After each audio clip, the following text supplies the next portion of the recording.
ఇప్పటికే మూలిగే నక్కపైన తాటి పండు పడ్డట్టుగా పాకిస్తాన్ పరిస్థితి మారిపోయిందనంటే ఇంకా పాకిస్తాన్కి పూర్తిగా దరిద్రంలోకి నెట్టబడుతోంది. పాకిస్తాన్కి ఒక బిగ్ షాక్ తగిలింది. అయితే భారత్ పైన కాలు దువ్వుతోంది. ఒక రకంగా గుంట నక్కలాగా వేచి చూస్తోంది. ఏ సమయం ఇప్పటికే మనం చూసాం, చాలా వరకు భారతీయులని హతమార్చిన భారతీయుల పైన ఒక రకమైనటువంటి బాంబులతో బీభత్సం సృష్టించింది. భారతదేశ సైనికుల పైన, భారతీయుల పైన అనేక రకాలుగా హింసాకాండ సృష్టించింది. ప్రస్తుతం మరోసారి యుద్ధానికి కాలు దువ్వుతోంది.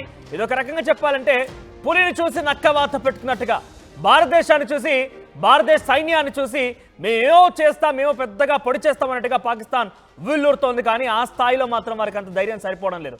ఇప్పుడు పాక్ ఆర్మీకి సంబంధించిన విమానంలో ఒక్కసారిగా మంటలు రేవడం అనేది ఆ పాకిస్తాన్ ఒక్కసారిగా షాక్ గురైంది. లాహోర్ ఎయిర్పోర్ట్లో ల్యాండ్ అవ్వగానే ఆర్మీ విమానం టైర్లో ఒక్కసారిగా మంటలు చెలరేగాయి. వెంటనే మంటల్ని అదుపు చేశారు ఫైర్ సిబ్బంది. మంటలు రావడంతో ఎయిర్పోర్ట్లోని ప్రయాణికులు పరుగులు పెట్టారు. భారత్ దెబ్బకి పాకిస్తాన్ విలవిల్లాడిపోతోంది.